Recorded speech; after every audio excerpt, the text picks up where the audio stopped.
Friend, ఇవాళ మా చెట్టుకి మంచి కాయలు వస్తాయని మేము తెంపబోతున్నాం.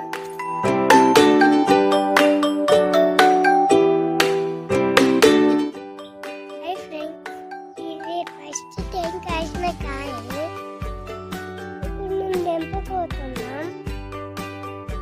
తెంపి తినబోతున్నాం. చూడండి,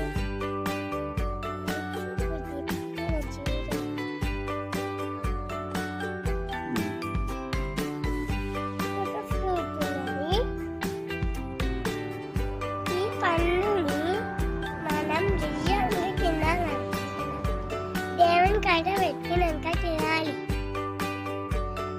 చూడండి, ఇప్పుడు కూడా ఈ పండును కూడా తెంపబోతున్నా.